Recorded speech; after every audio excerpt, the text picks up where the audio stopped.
Are you ready to get back in the swing of it, Eric? I'm ready. Good.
2.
Juicy store.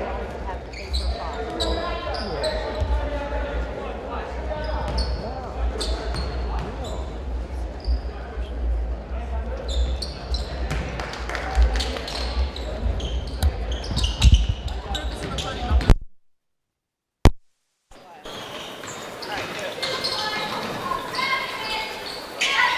1, 2, testing 1, 2, 3, 1, 2, 3, 4, 5. Testing 1, 2, 3, 4, 5. 6, 7, 8, 9, 10.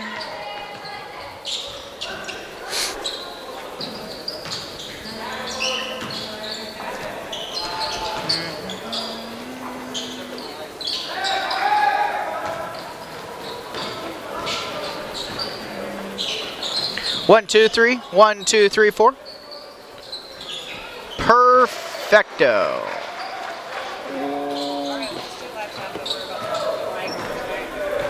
I get enough of the sound of the room.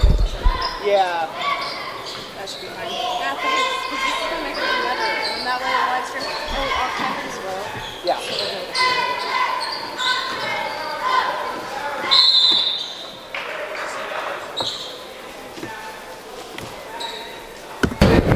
Time for your coach's interview on the Sway Motors pregame show with Hermiston head coach Jake McElligott. Home to host LeGrand.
Carrying the basketball.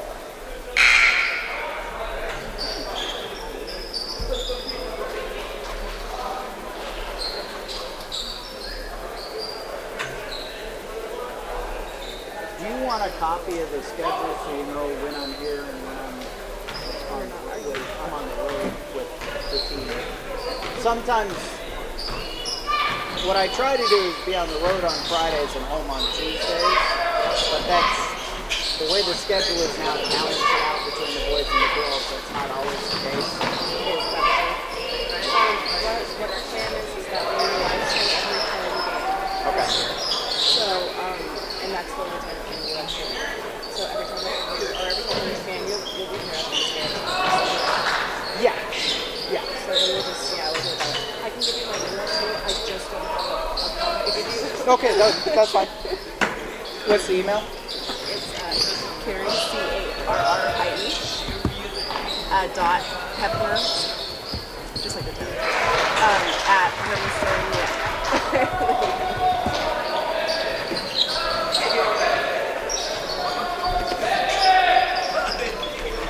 That's a little bit imperfect, but it is at the very least the schedule. And so what I'll do is, I'm gonna, probably tomorrow, I'm gonna figure out why the channel is. Sure.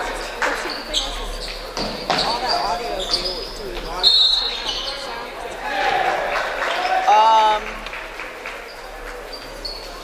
'Cause it's kind of just line it.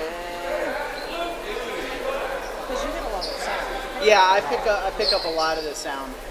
Yeah, it probably would overdrive it to have both. Yeah. So you just stick to your mic. And, Yeah. But I want to figure that out anyways. Right. Just because I'm curious to know it. and then Carrie, this is my card. Nice to Finally meet you. meet you. I've seen you around. I just we never talked. So. And so, like, if you're not here and something, my cell is on there. So, if I'm here and the computer's in front, and for some reason remote isn't working or whatever, just you could text me and. For varsity games, I will try to be here as much as possible because I would like to get some Zooms. Right. But like I said, I didn't even know this was so Okay. that's the reason why I'm going to remote on. Yeah. I got to teach her some basketball because she's got tryouts on Thursday, so I got to go get that. That's why she's. So she's like that.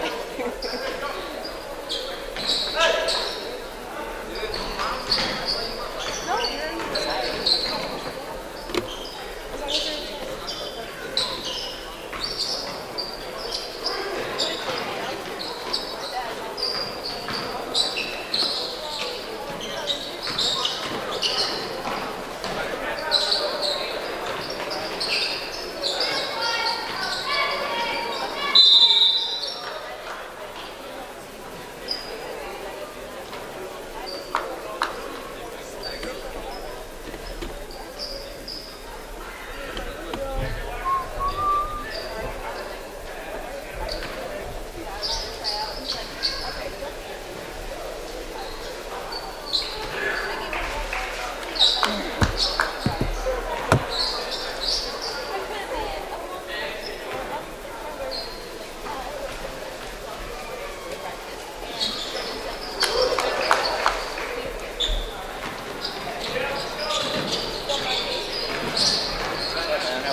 Good. Yeah? Very good. Good. How about you? Nice R&R time. That was my first week-long break since 2012. Nice. It was important. Yeah. I can feel it over the last 2 days. It I was know, you it was important because it's like, oh yeah. So Funny when you're in the middle of it, you don't think about it. right. You It's get like to go. just go on, push on. But yeah, it's actually it was like 10 days. This part. Yeah, it was like 10 days. That's the longest break since winter break of my senior year in college. Because I was here a week after graduation. Oh, really? Yeah. So, yeah, it was good. Yeah. Yeah. Not having the alarm on, and, or the alarm was on for travel, which was different. Yeah, it's a totally different mindset, and it's just that, like you said, you feel better physically, Right. but it's because mentally, you don't realize Yeah. just how low the tank was, you know. Well, yeah, and even if I wake up at 4 in the morning to catch a flight, it's not like I have to switch my brain on and start thinking about ordering the news stories immediately, Whereas this morning I wake the up. first 2 days you did, didn't it? Right. Yeah. Whereas now I wake up and I'm like, okay, what are we doing today? Yeah, that's right. We got a game tonight. What's left? Yeah. So no, it was good. Good. How's Sonny? Very good. Very good. Good. It's nice to be back. That's what we're talking about. Just taking that break. How much you don't realize that you need it. You know? But it is nice to be back now.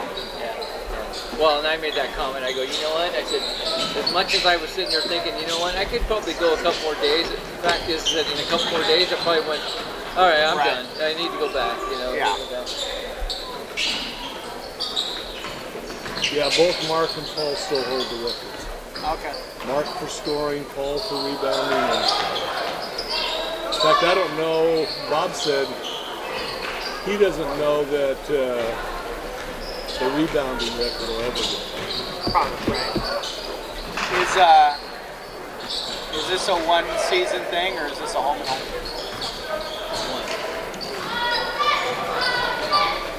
These I don't know if, these programs haven't played since 2003. Is that right? Yeah. I don't know. See, until then, I was thinking in my mind, okay, did we flip home and home? But this is We did with the girls went. Well, see, the girls are there 2 years in a row now. Okay. Or no, 2 years ago. Okay. So Because the girls, well, not really. Yeah. It was 2 years ago. It was a RPI booster before they put the rules in. Yeah. Yeah. They created the Hermiston girl. It wasn't just them. I don't know. No, So you, no, but that was the year when the girls went and played LeGrand. I mean, the way the 4A was set, LeGrand had a week and a half before their playoffs would start because they had no play-in. They had, and the girls. Yeah, we all told them the same thing. That's your guys' fault. Yeah, no. You guys created that system. Yeah, the 4A has always looked. You do a pretty good job of maintaining the status quo on that. Yeah. Jeez. So the girls went over there because they obviously didn't have a play-in either. They'd won the conference. They were in the top whatever. And then that spring was when baseball played Stanfield. and you said Neil's going to start tonight? No, he's been playing a lot. Oh, okay. So the regular class. Top 5 are the starters. Okay.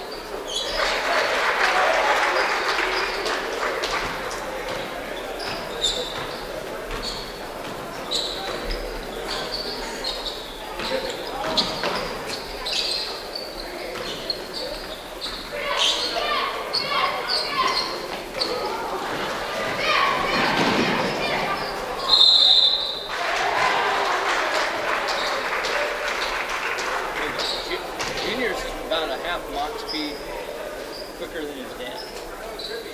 I was over there going.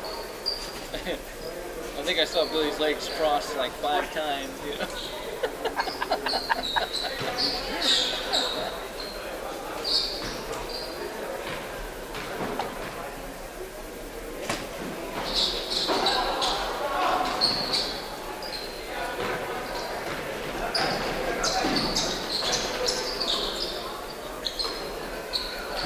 What is Dan do?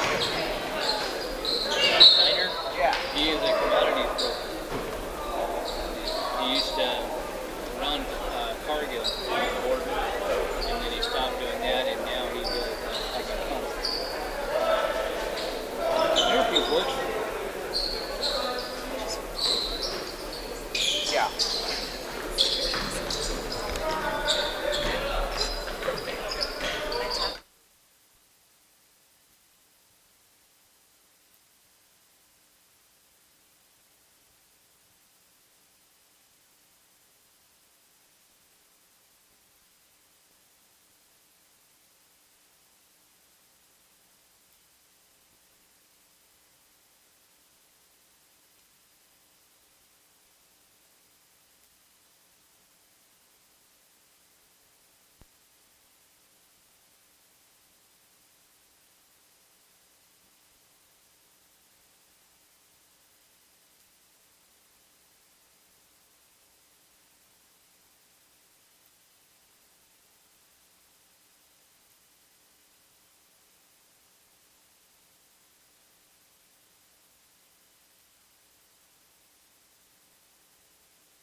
Testing 1, 2, 3.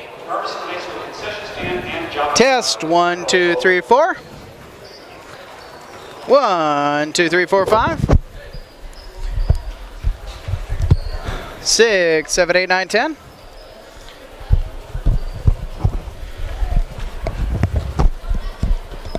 Oh, all bad. How about now? 1, 2, 1, 2. Testing 1, 2. Testing 1, 2, 3. Overdriving it, as they say. I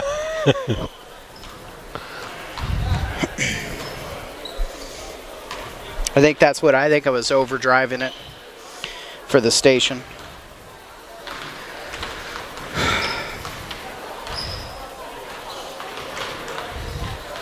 No, not better.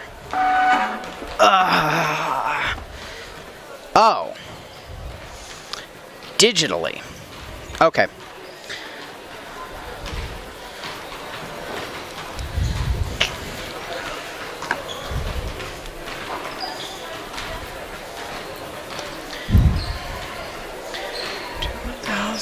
Three 1,000, 4 1,000.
Okay, to test 1, 2, 3, 1, 2, 3, 4, 1, 2, 3, 4. How about now?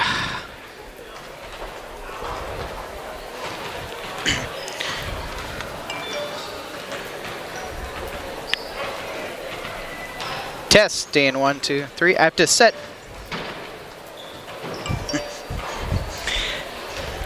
two different things here.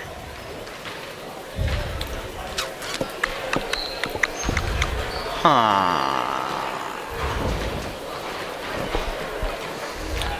1, 2, 3. 1, 2, 3. Unintelligible? Bad?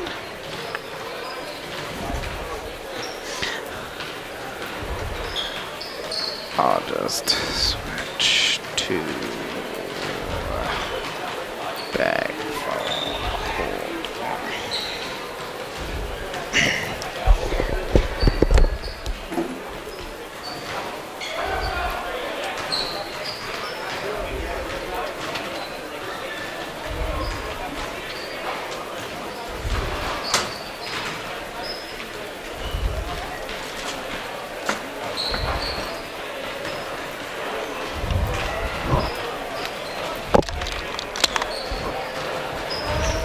It's a bag phone night. It's too much digitalization. Can this be done here? That's probably it. Well, it's just there's too much draw on the system.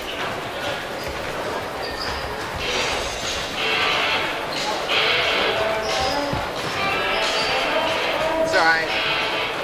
We know the bag phone works.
Hello. Does this sound better? Okay. Go ahead and feed me. We'll go 640. Play that short little open, then come live to Sonny and I. And other than that, I'll just call out break lengths. All right, thanks.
here. Hope to find you well as we join you tonight. High atop Hermiston High School's doghouse for Bulldog boys basketball. The LeGrand Tigers are in town for non-conference action here on AM 1360 KOHU. We also want to welcome you if you're joining us online at gohermiston.com. Good to be back. Good to be with you. Eric Olson alongside Sonny Leby. And the Bulldog boys, since we left them, have picked up a couple of wins at the tournaments they played. One before Christmas, one after Christmas. Brings their record to 2-8. Sonny, something positive for the Bulldogs as they move into the new year. Yeah, you needed to get that first win in order for these boys to start feeling good about themselves. And, we talked about it early. The only thing that they were lacking was reps, getting on the court and going as a team. They played a lot better lately as a team, and that's the key. They can start winning now. They played very well Saturday at Kennewick, albeit in a 46-39 loss. But that's a Kennewick team that's only lost one game this year in a very tough Mid-Columbia conference. It's tough. At some point you want to stop having moral victories and you want to have true victories, but I think you can take positives out of that result as well. Well, yeah, you can. Anytime you play a team that is going in as was at 8-1 going in, I believe, and are that close during the game, you do come away with a good moral victory as long as you finished it, and that's the key. You have to finish the game, in a moral game especially, in order to really feel good about yourselves. LeGrand Tigers are 8-2. Head coach Mark Carollo was once a Bulldog. We'll talk a little bit more about the visitors as we continue. This is your Sway Motors pregame show on AM 1360 KOHU.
Sway Motors pregame show continues tonight from Hermiston High School. Bulldog boys basketball team with their 2-8 record welcoming in a LeGrand team that is 8-2, averaging almost 55 points per game, giving up a little under 47 points per game.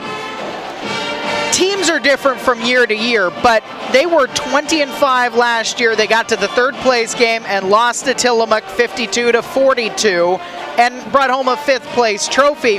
Their first time to the playoffs in Mark Carollo's 4 years at LeGrand. They look to be a playoff team again this year. This is a very tough test coming in tonight for Hermiston. Yeah, it is. LeGrand's got some pretty good size that they're going to bring in against Hermiston. And, that's going to be the key, because LeGrand's going to look to pick up that win against a 5A school to help their ranking to be picked up, because whether what you want to say it or not, the RPI is starting to pick up a little bit and starting to roll in. But you're right, tough test for both teams, and Hermiston's going to have to play really well to go ahead and get this game. LeGrand is sitting at number 10 right now in the OSAA's RPI. That's the seeding criteria for the playoffs.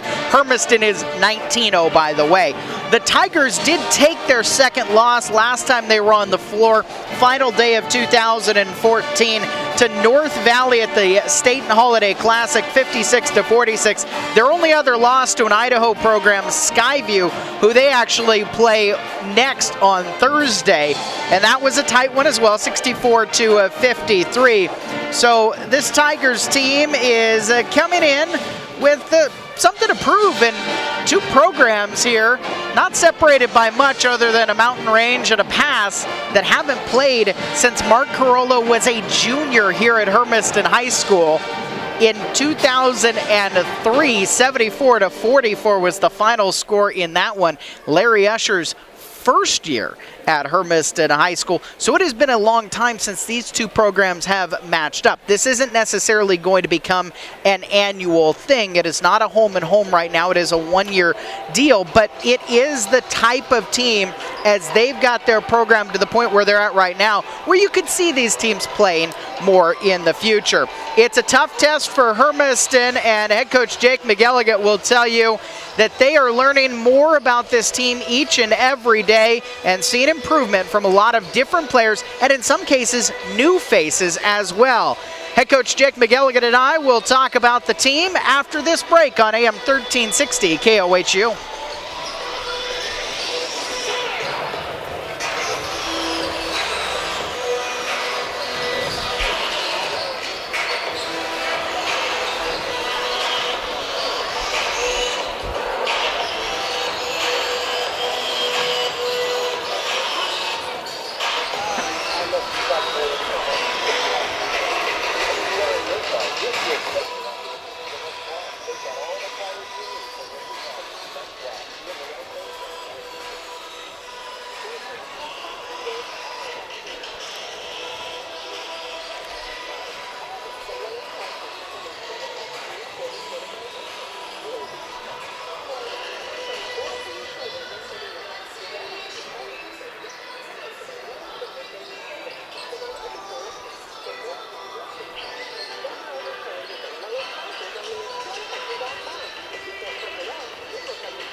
Top for your coach's interview on the Sway Motors pregame show with Hermiston head coach Jake McElligott. Home to host LeGrand tonight, and for you guys, it's been a while since you've been in the friendly confines. What'd you learn about yourselves over the last couple of weeks on the road? We're learning stuff about ourselves every day. Dynamics have changed a little bit with the team. We had Cole, who was on the road away from Hermiston and away from the team for a few out for take care of family stuff and visit his family. So we were without him for a while, and so we had to change up our rotation a little bit. So it's changing by the day because we're getting Cole back, and Carson missed our tournaments as well. So we had to play some new guys in different minutes and in different spots. So we're finding out new stuff about players even as we speak.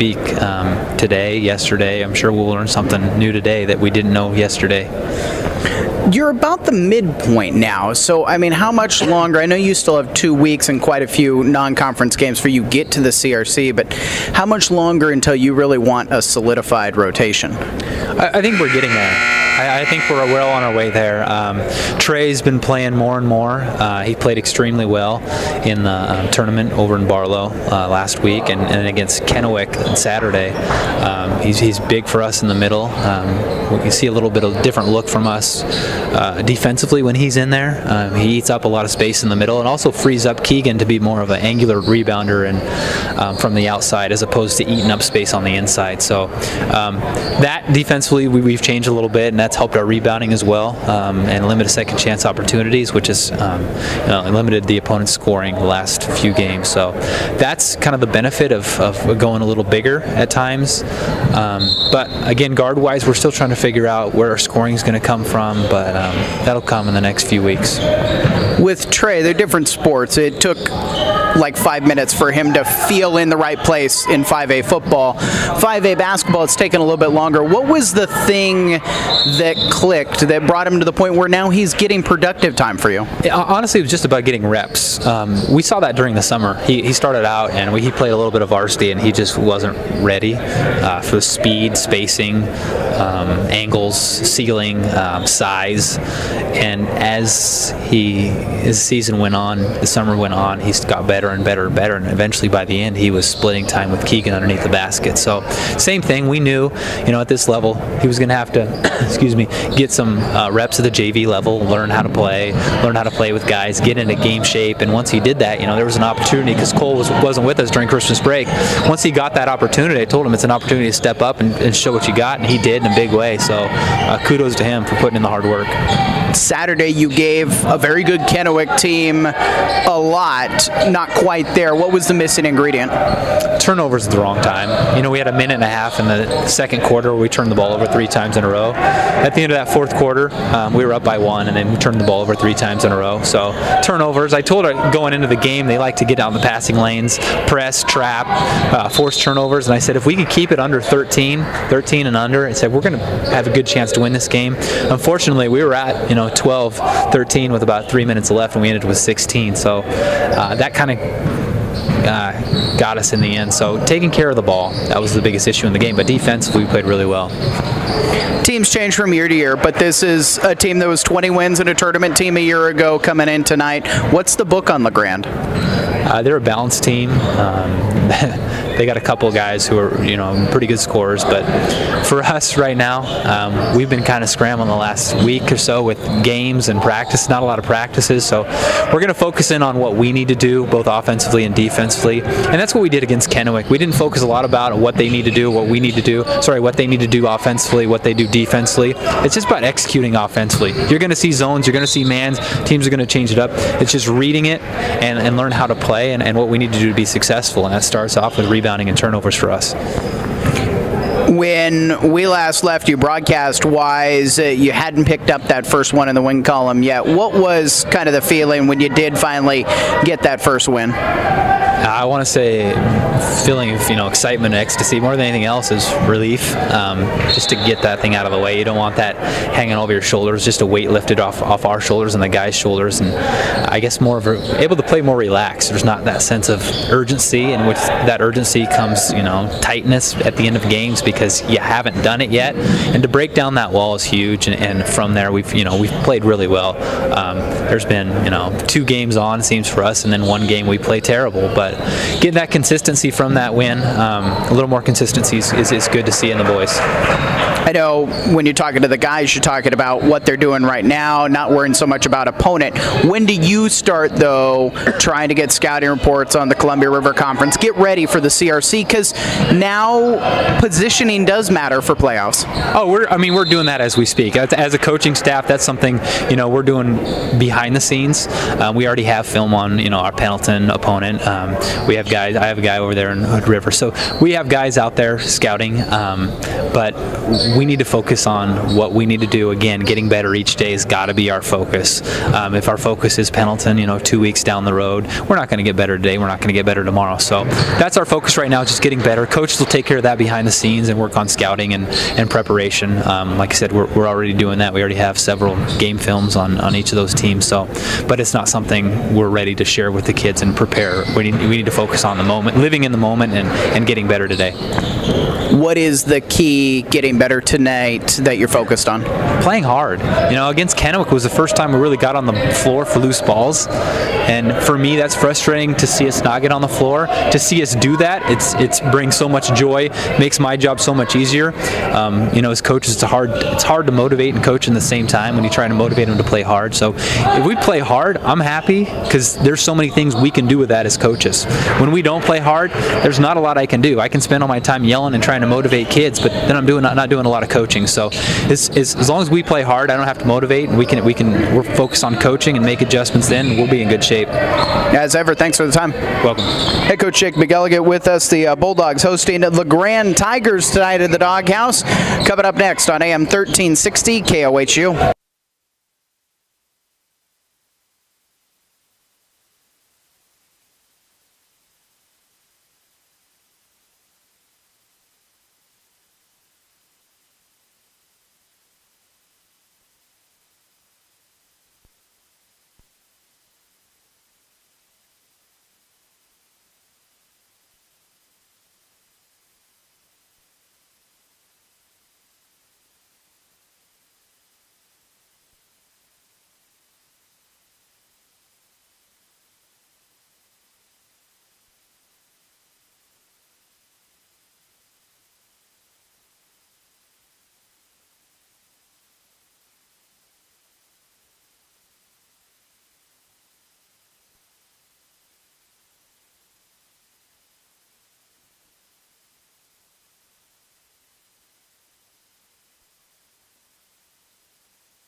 Swim Motors pregame show continues from Hermiston High School. Tonight, the Bulldogs hosting the LeGrand Tigers. Eric Olson and Sonny Levy with you.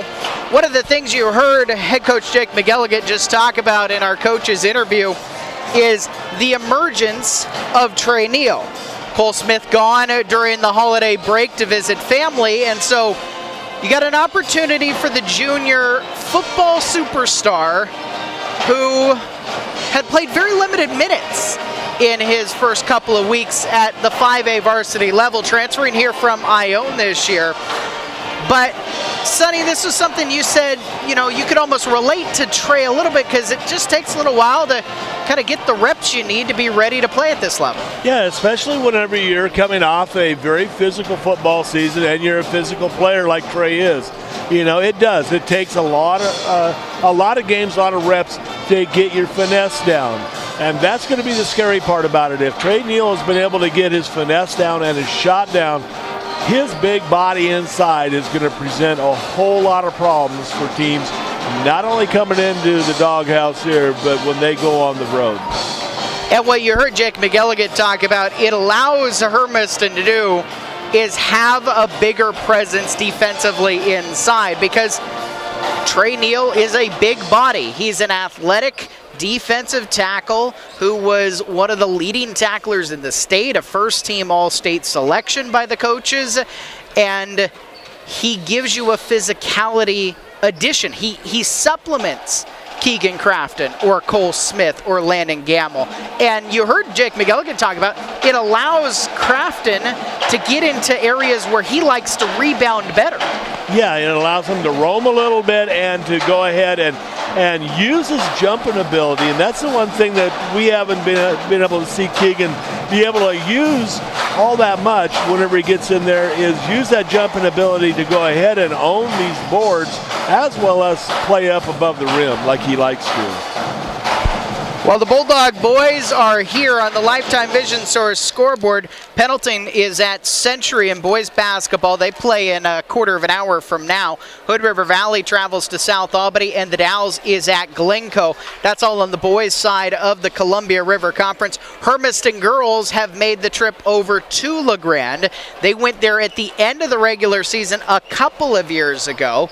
I remember coming back over the mountain, snow and ice and all, and white knuckle driving after Hermiston picked up a big win, and what would end up being the first season they won that third place trophy 2 years ago. They were third place again last year, and they are grabbing some eyes. 10-game win streak that they take over to LeGrand tonight to take on a Tiger program that is 7-2 and obviously very strong. So this is a big non-conference game on the road for Steve Harford's program to prove that they can sustain no matter where they are. Coming off of that Laker Interstate shootout, 4 in a row victory, including handing Centennial a 6-18, their first loss of the season.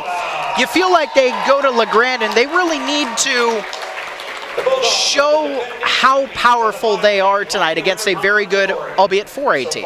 Yeah, they do. They need to post their presence real early, let LeGrand know that there is a huge difference, let the state know that even the difference between a 4A and a 5A, the vast difference there can be. You know, Hermiston can be a very physical team. They can also be a very finesse team, as we saw with their ability to shoot the three. 17 three-pointers in the win at Kennewick on Saturday, including Jansen Edmiston with 34 points and 10 three-point shots made. Anthem time, final break here in the Sway Motors pregame show on AM 1360 KOHU.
Time to take a look at your starting lineups, brought to you by the Stratton Agency. For the visiting LeGrand Tigers, head coach Mark Carollo brings in a team that is 8-2, averaging a 54.9 points per game, giving up 46.9. 10th right now in the OSAA's RPI. Notice I try not to call it a ranking because it really truly isn't. It's just for the purposes of seeding. The OSAA math formula doesn't say. LeGrand is the 10th best team in 4A and Hermiston is the 19th best team in 5A. What it's saying is if the season ended right now and they threw all the 4A teams into a bracket, LeGrand would be 10th. And it's just to try to balance a bracket. Yeah. We'll see how few times I can do that rant in 2015. Maybe that'll be a New Year's resolution. I doubt it. Let's take a look at their starting lineup, and they will start with a 6'2" senior at a guard, Brandon Dahl. A 6'1" senior guard, Derek Johannan. A 5'10" senior guard, Kurt Boyd. A 6'5" junior forward, Isaiah Cranford. And a 6-foot senior guard, Jake Powell. Powell, second-team state tournament honoree last year as the LeGrand Tigers finished in 5th place a year ago with a 20-5 season, winning the Greater Oregon League with a 5-1 record. Introduced to Mark Carollo. 4 years at LeGrand as the head man, 47 wins to 35 losses, 15-9 in the GOL. Last year was the first time they'd made the playoffs under Mark, the former Bulldog who graduated in 2004 from Hermiston High School.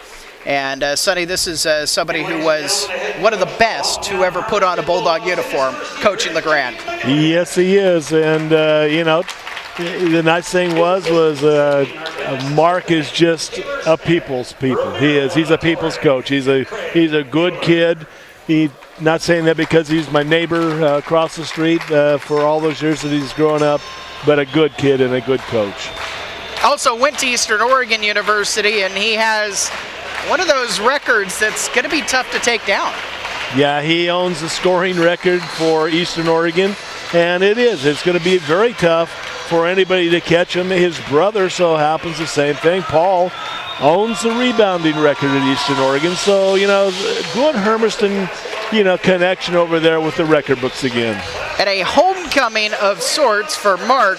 It is the first time, as I mentioned earlier in the Sway Motors pregame show, that LeGrand has played Hermiston since 2003. I have December 16th, 2003 here at Hermiston High School. Actually, check that. It was at LeGrand, and Hermiston won 72-44. Larry Usher's first year as Hermiston's coach and Mark Carollo's junior season at Hermiston High School.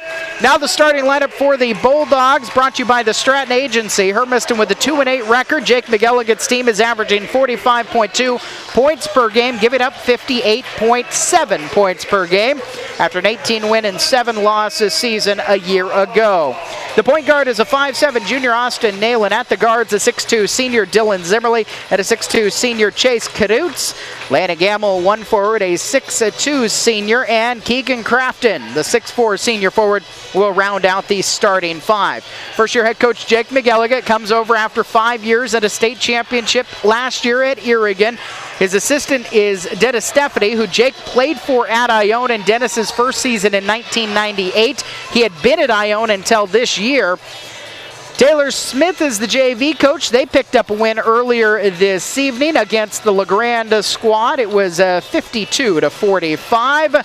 JV2 coach is Craig Mueller. They picked up a big victory playing Weston McEwen and Ramiro Alatorre, former Bulldog, now the freshman coach. 70-27, they beat LeGrand's freshman.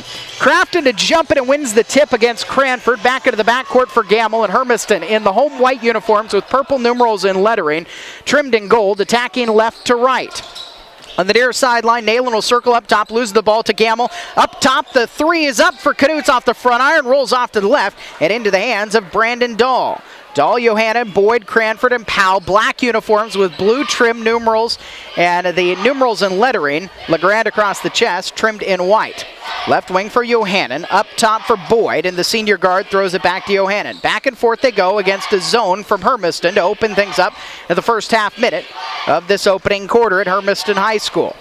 Non-conference again for the Bulldogs. They still have about 2 more weeks before they get into the Columbia River Conference action. LeGrand's got a bit too before they get into the GOL. Right wing, 3 up for Johanna, knocks down the long one. And the LeGrand Tigers strike first, a minute into the contest. Man-to-man defense for the LeGrand Tigers. Right wing for Kadutz. Kadutz comes around a pick from Crafton. Crafton wants it inside, has it about 15 feet away. Down to the baseline, rifles one out. Zimmerly, 3 left wing, around it out. Rebound tipped out of Gamel's hands into Dahl's. And LeGrand's got it with 6:42 on the clock, leading 3-0. Into the left wing, Powell, the second-team all-tournament selection a year ago for LeGrand. Powell's got it again on the left wing facing Gamel. He'll take a triple and knock it down.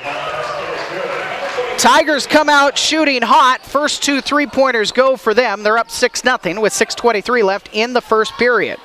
Nailing onto the right wing for Kadutz. Pick set up by Crafton, and Kadutz loses it out of bounds. George Scheimer. And Vern Carlson from the Blue Mountain Officials Association working tonight's non-conference game. Tigers up by 6 with 6:15 left of the first quarter. And Boyd, the senior guard, will jog it up to the far sideline in front of the Hermiston cheerleaders, now circled to the top of the key. Man-to-man defense for Hermiston, now pass inside. Crafton came off his man and open, but Cranford lost the handle. Jump ball, determined, and LeGrand will have the possession under the basket. Got lucky not to be called for a travel that time after losing that. He shuffled his feet under there, but LeGrand ball. Into Johannan up top. He'll give to Powell out on the right wing. Hit a 3 the last time down the floor. Dahl in the right corner will dribble into the lane, and a hand check foul is going to be called on Chase Kadutz. First foul of the contest with 5:52 on the clock in the first quarter. First foul on Hermiston, number 21, Chase Kadutz, his first personal foul. Blocks and elbows for the Tigers. Bounced in by Powell to the right corner. Now Powell circling around to pick up top. Picked off well by Gamel into the right wing for Johannan. Johannan needs help. Powell comes to get it between the circles. Looking to his right, he'll start the right-hand dribble, bounce it inside, and going to work Boyd. Boyd spins to his right, check that Dahl. He'll float one up over Kadutz, off the iron into the hands of Crafton. Outlet pass to half court, Nayland down the far sideline. Nayland slows up, Hermiston looking for their first points, trailing by 6 at 5:25 left in the first quarter. Nayland around a high pick from Crafton at the top of the key, spins around his defender, gives it to Crafton, cutting down to the right block, back out to Nayland. Nayland, head fake and around the perimeter to Zimmerly, a travel called.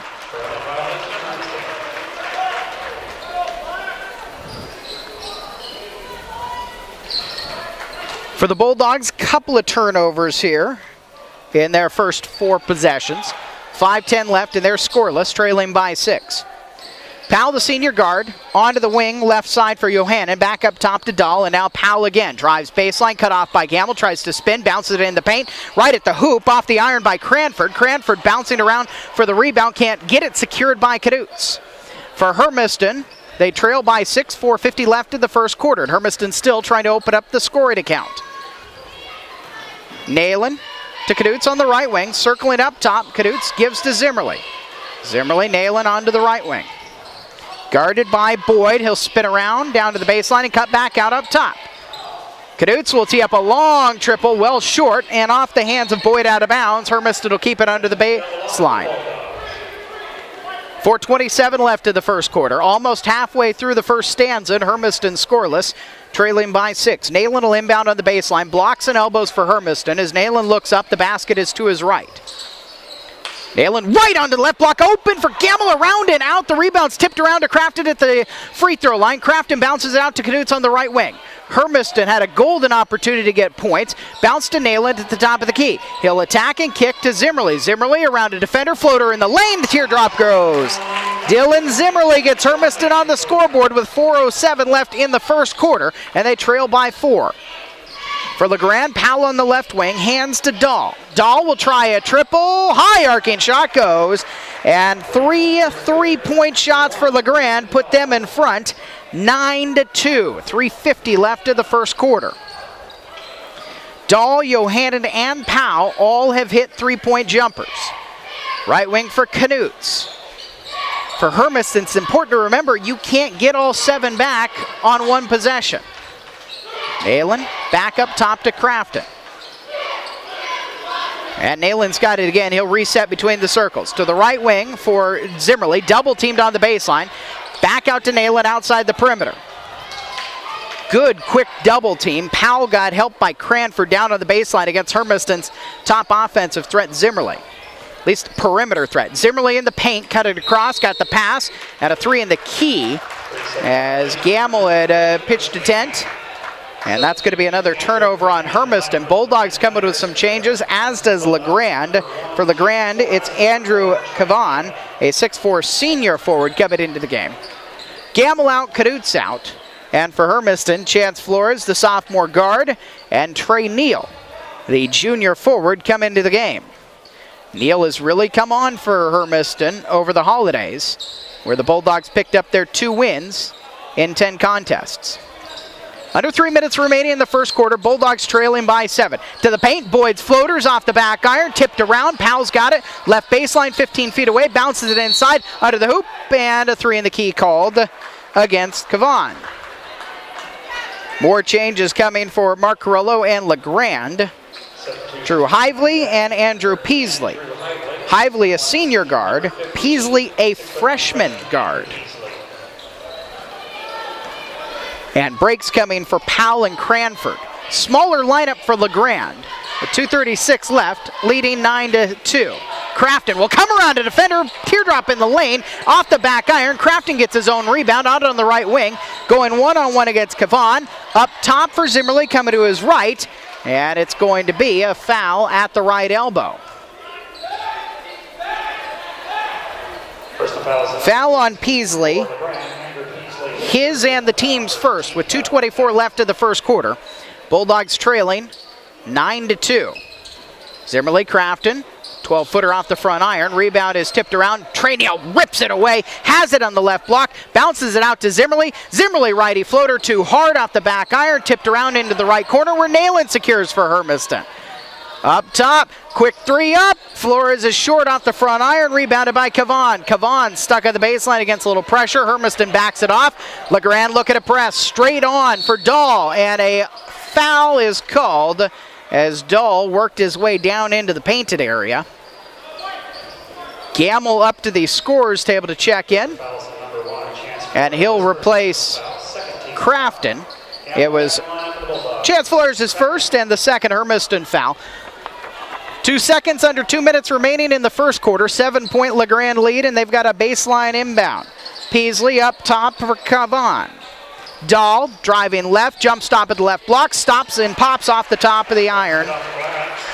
Glassing good for Dahl. He's got 5 points, and it's an 11-2 lead. Left wing Zimmerly. Jumper from the elbows off the front iron. Chased down by Peasley on the ring, and he gets it back to Dahl. Boyd checked that, bringing it straight on. Nalen crossed him over, comes in into the paint, and the floater's off the front of the iron. Neal bounces it out to Nalen, far sideline. Nalen to the top of the key.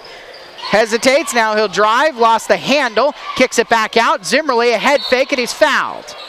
Got the freshman Peasley way up into the air, and Peasley came down right on top of Zimmerly, and Zimmerly draws Peasley's second foul.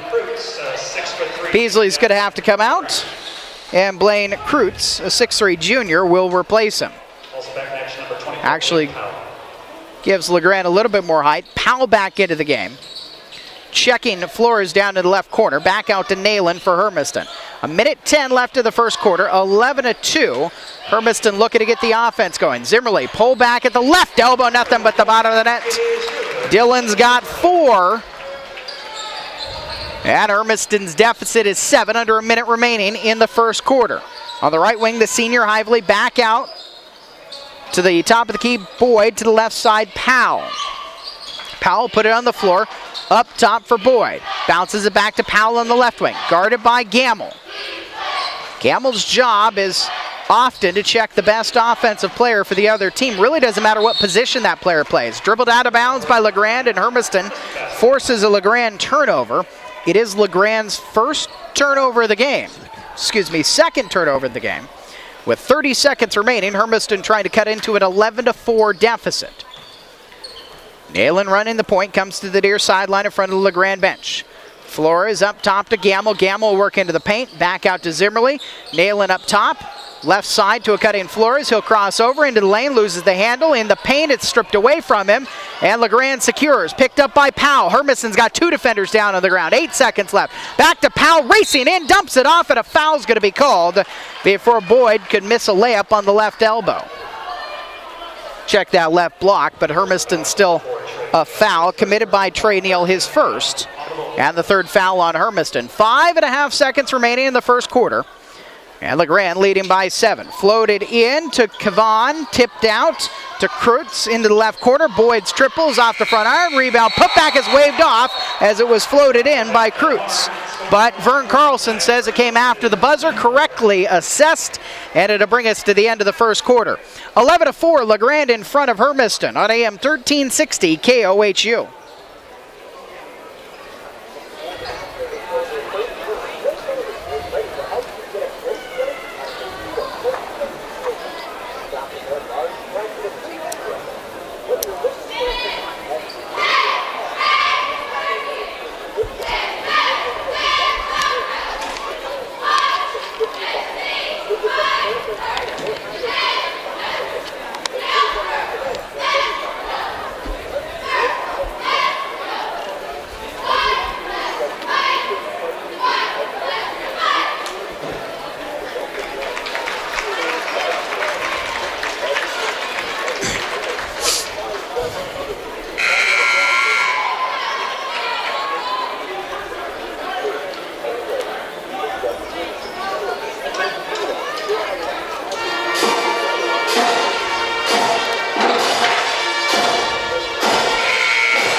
LeGrand Tigers open this thing up with 3 3-pointers. Brandon Dahl, Derek Johannan, and Jake Powell all from deep. Dahl's got 5, and LeGrand's in front 11-4, visiting Hermiston. And the two programs playing for the first time since 2003, once they were Intermountain Conference foes. Bulldogs attacking left to right with the ball. And it's Nayland into the paint, back out to Chase Kreutz. Nayland left wing, he'll tee up a triple, and it rattles home. Austin Nayland gets a 3-point shot to pull Hermiston to within 4. 25 seconds into the second quarter. Wide open, Hively's 3 off the back iron on the left wing. Hively was left wide open. Kreutz to Crafton, Crafton across to Gamble in the left block. Too hard, kneels under the hoop, and before he got the shot up, he is fouled. Hermiston will have a baseline inbound on the third LeGrand foul. Personal foul was on number 10, Drew Hively. And that was Hively, who was probably too wide open on the other end of the floor for that 3-point shot. Neal and Crafton on the blocks, and Kreutz and Gamble out on the wings as Nayland inbounds and has got to get it in. Just never got it in. 5-second call. Have to have that clock in your head. Well, you also got to hit the first guy that's usually open. You know, you can't go down. It's not like you can go down through a quarterback progression where you look there, and there. Usually in basketball, you get one good open look for the first open man, and after that, you've got to have a good lucky pass. Dylan Zimmerly back in to replace Trey Neal as LeGrand in the road black uniforms attacks right to left. Far sideline for Hively. Down into the block, Kavan kicks it back out. And has it stripped right away. Kreutz took it right out of the hands of Hively. And Hively's probably coming out as Johannan comes back to the scorer's table. Nayland's pass is tipped out of bounds. Check that Gamble's pass. It was off of the fingertips of Blaine Kreutz. Number 2, Derek Johannan back in action for the Brad. And an emphatic buzzer brings Johannan back into the game. 6:53 left in the second quarter. An 11-7 lead for LeGrand. Hermiston can cut it down to a 1-possession game, however, as they possess 20 feet up from the baseline on the far sideline. Into Zimmerly, and Gamble has it at the top of the key. Throws out right wing in front of the LeGrand bench to Nayland, who throws it right into the hands of Dahl, stepped into the passing lane. Then Dahl throws it up to Paul Dunsmore, except he's the band leader at Hermiston, not a teammate of the LeGrand Tigers. Substitution of Bulldogs in action. 6:41 left in the second quarter. And Nayland will come out, Carson Lloyd. First time tonight.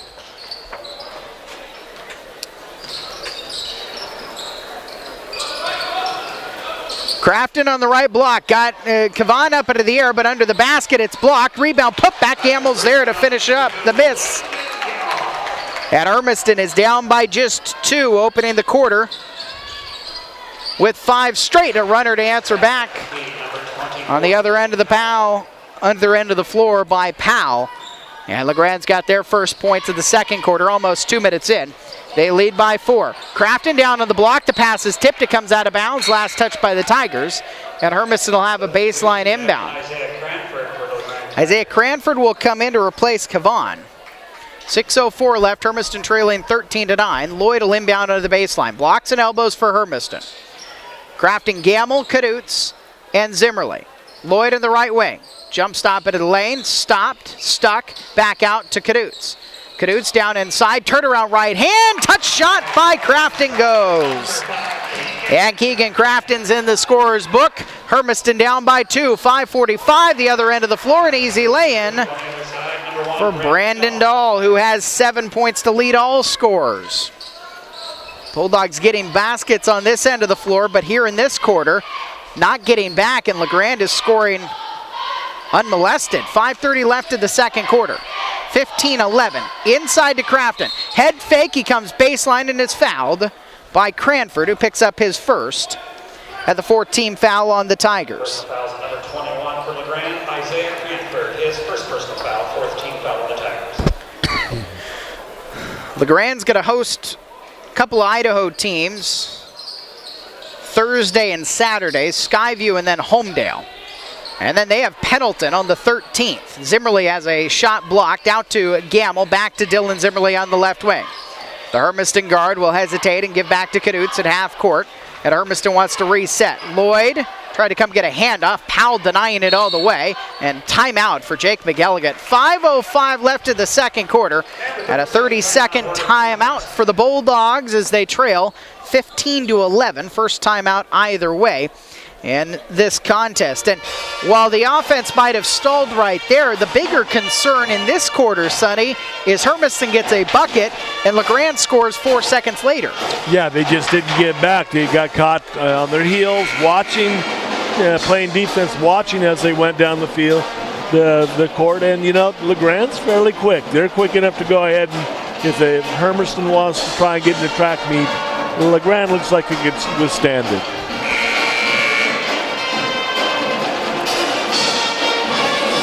5 minutes, 5 seconds remaining in the second quarter.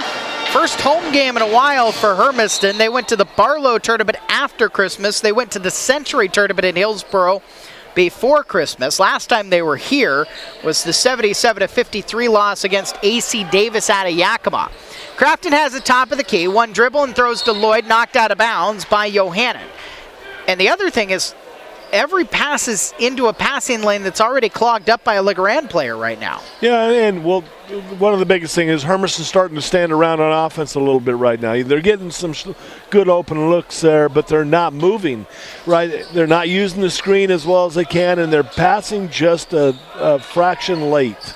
Free throw line for Zimmerly on the inbound. He'll hand off to Kadutz outside the perimeter left. Kadutz bounced it in, Crafton down to the right block, and a hand check foul as Keegan Crafton comes down under the basket against Isaiah Cranford. Cranford picks up his second. And that's the hand-checking emphasis that they've put this year across the country in high school basketball. Something they put in a couple of years ago at the college level. Lobbed into Crafton, and the paint he's short on the inbound pass, and Dahl has the rebound. To Powell. Powell bringing it straight on. 15-11 LeGrand with 4:30 left in the second quarter. Up top, Johannan a triple is off the back iron, and Camel clears out Powell. He goes tumbling to the floor. Back up okay. Johannan has it between the circles, and now Powell wants it out on the right side. Into Dahl. Dahl working right block over Lloyd. High off the glass. Tipped back out, and poked up court by Gamble. Gamble at a foot race. Dahl and Gamble go in for it. It will come out of bounds. They'll say Hermiston ball. And Austin Nalen is coming back into the game. He'll get Lloyd.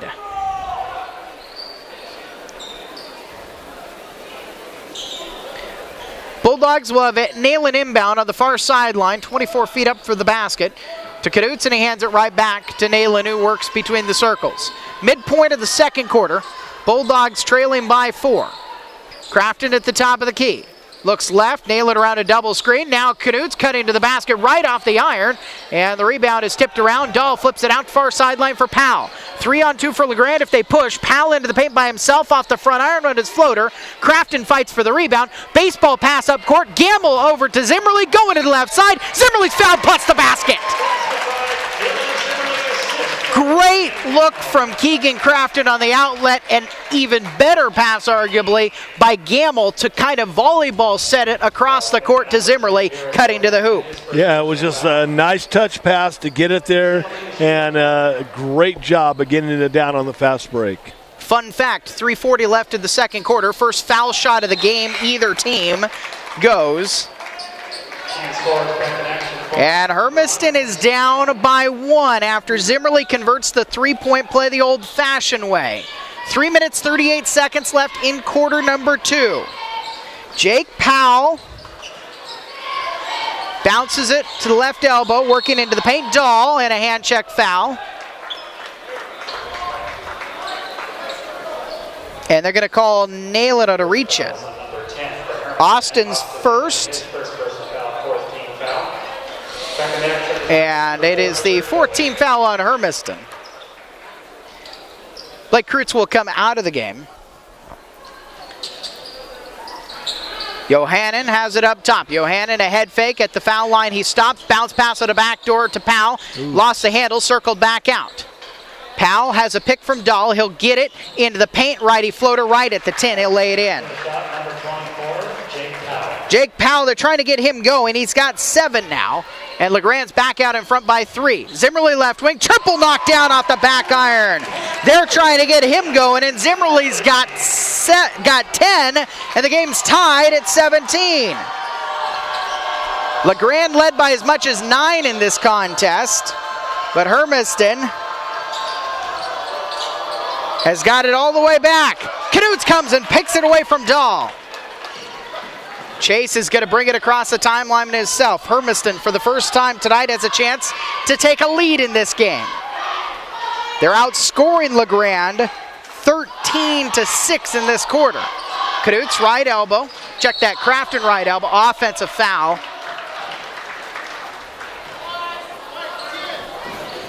Austin Nalen got called for a moving screen. Player control foul number 10, Austin Nalen. His second personal foul, 15th foul. Back in action for the Tigers, number 22. Kreutz will come in and replace Dahl with 2:25 left in the second quarter. This thing's tied at 17 as LeGrand visits Hermiston tonight.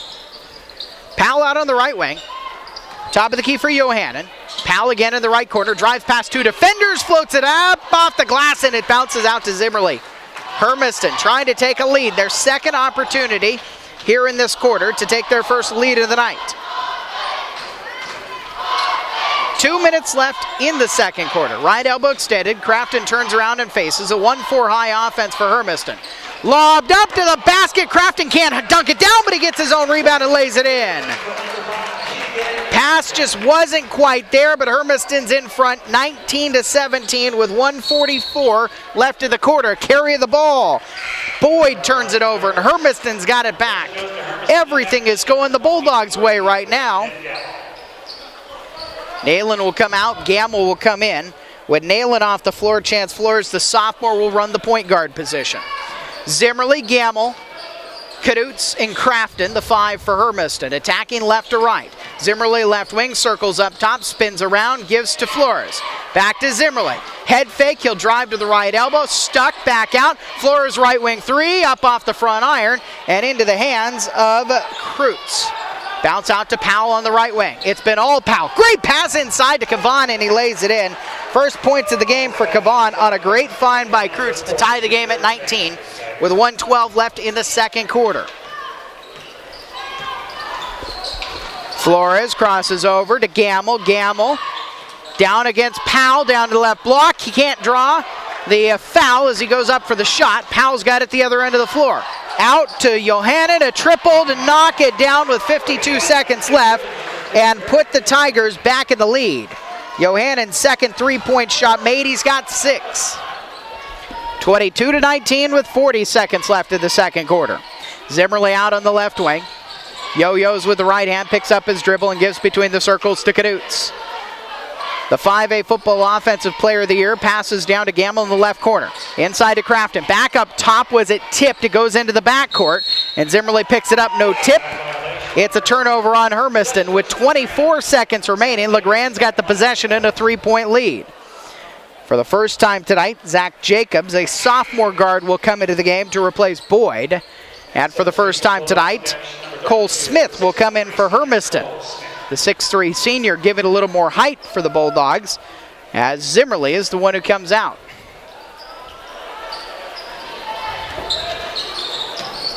Far side for Johannan against Knutz. Man-to-man right now for Hermiston.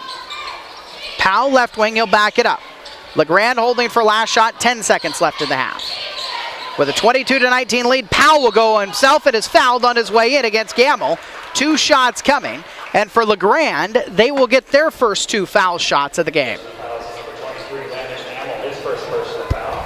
It is Landon's first and the 16th foul on Hermiston.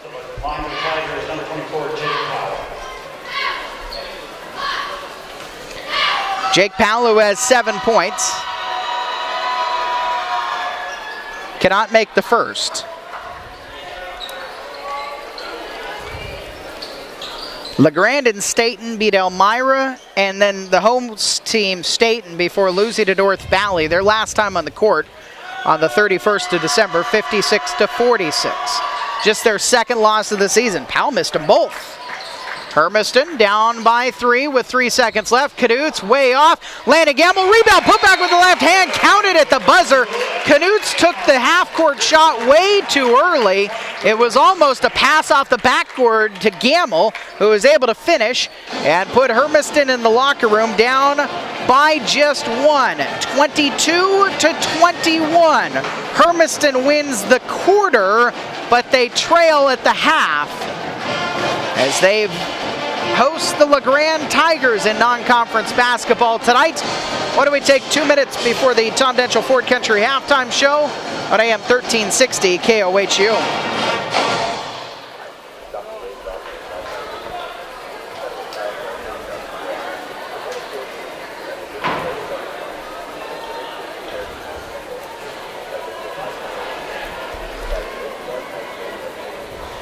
Ladies and gentlemen, the Hermiston High School concession stand and Java Dog are both open at this time in the main foyer. If you're hungry or thirsty, take a step right outside in the foyer. Find out what they have to offer.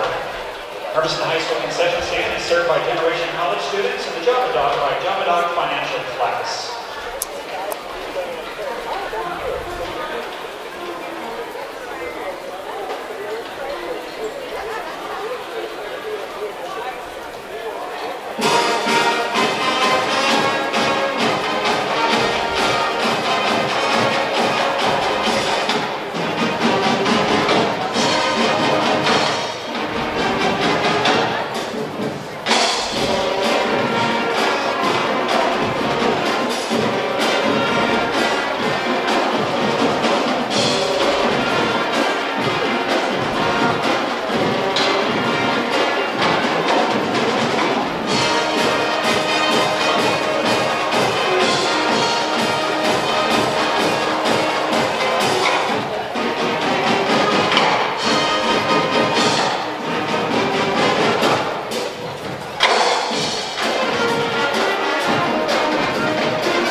Eric Olson and Sonny Levy with you at Hermiston High School as the Bulldogs take on the LeGrand Tigers. LeGrand opened this thing up with 3-point shots, a trio of them from Brandon Dahl, Derek Yohannan, and Jake Powell. And they jumped out to, at one point, an 11-2 lead. They led 11-4 after the first quarter. Hermiston, though, won the quarter. In fact, outscored LeGrand 17-11 in the quarter. They started to focus inside, Sonny, with Keegan Crafton, and if anything, it opened up the outside a little bit as well. Well, moving the basketball and keep that Hermiston offense moving.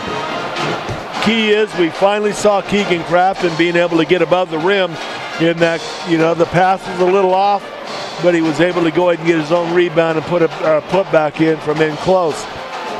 To me, that's going to be a huge difference. LeGrand won't be able to handle that inside game if Hermiston decides to keep going there. It's really both sides of the floor. Every time Crafton has gotten the pass in good position, and sometimes that means Keegan's got to make sure he works himself before he gets the ball into a good post position. And other times, and tonight it does seem more often, his guards need to get him the ball where he can catch in a better position. But when he gets it in that good position, LeGrand just doesn't have an answer other than they're going to commit a foul and force Hermiston to inbound. Yeah, it's just because of his leaping and strength, and that's where Keegan, if he can start playing a clean physical game without the fouls, Keegan's going to be very tough as the year progresses. Bulldogs trail 22-21, hosting LeGrand tonight. They go to Central Oregon and take on the Summit Storm Saturday. And then next Tuesday here against Sunnyside. That's going to be quite a contrast. The Sunnyside boys are winless. The Sunnyside girls are either undefeated or they have only one loss this season. So it will definitely be an interesting week next week, especially on the girls' side of things, as they have this very good Sunnyside team coming here, and the next Friday they'll go to LaSalle, who is undefeated and up from 4A to 5A this year. On the girls' side, I've got Hermiston 1 and LaSalle 2. Most media who are voting in the 5A poll have the LaSalle squad 1 and Hermiston 2. Although we'll see, nobody's voted since the Nike Laketer State shootout that Hermiston won. And that was a very impressive victory for the Hermiston girls. We'll take a look at scores. Hopefully we get a score from how the girls are doing at LeGrand here tonight and get you some first half stats after another 2-minute break on your Tom Denchel Ford Country halftime show.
LeGrand 22, Hermiston 21 in boys basketball at the Doghouse tonight on the Lifetime Vision Source scoreboard. Here's one of note. Halftime for the Dow's girls basketball team. They trail Glencoe 22-16. DeSales of Washington beat McLaughlin 44-34. That's a girls basketball score. The boys would be in action here just recently. They would have tipped that game off.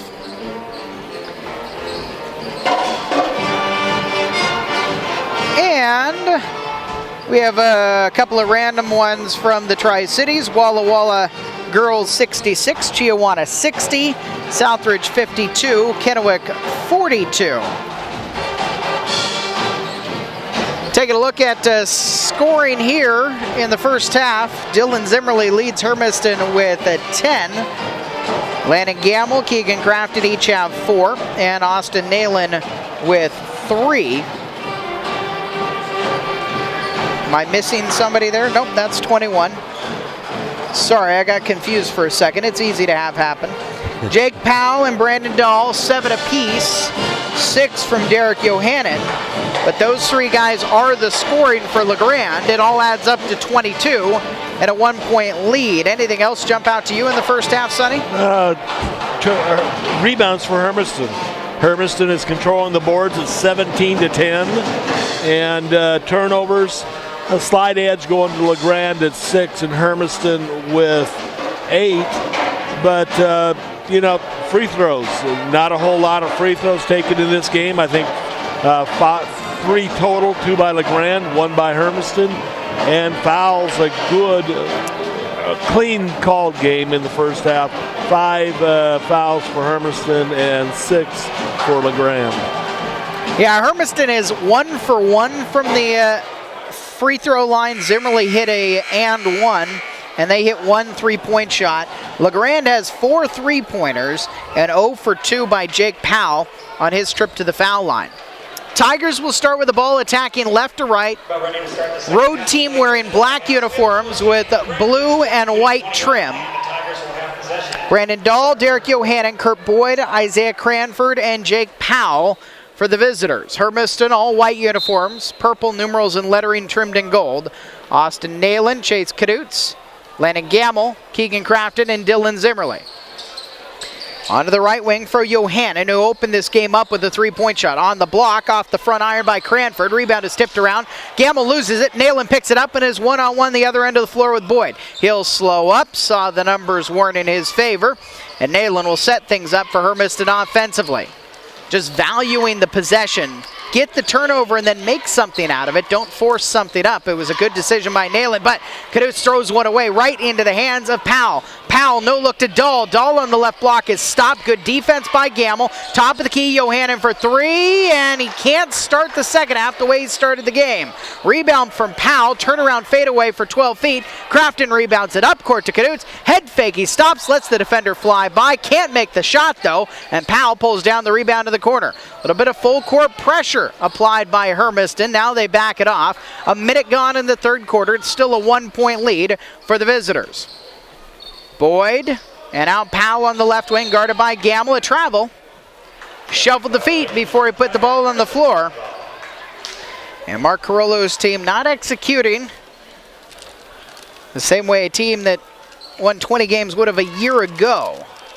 8-2 right now, but not clicking on all cylinders. Their first game since their loss to North Valley on the 31st. Only their second loss of the season.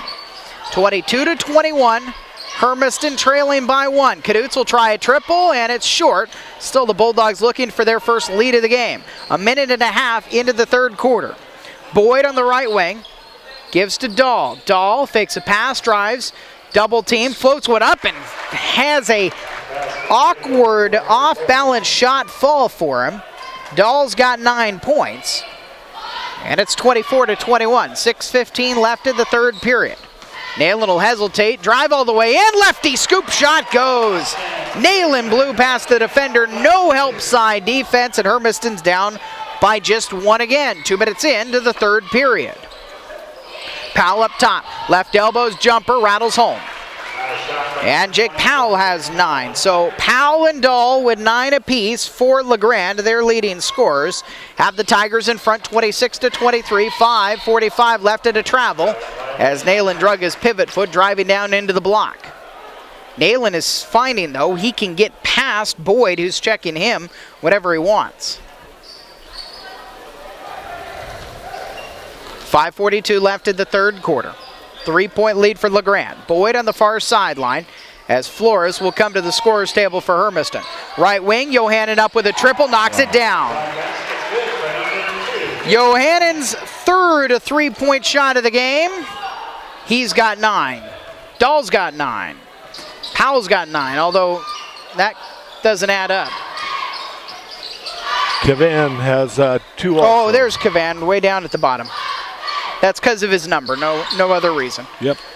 29-23, jumper from the left elbow for Zimmerly, rattles around it out into the Boyd's hands.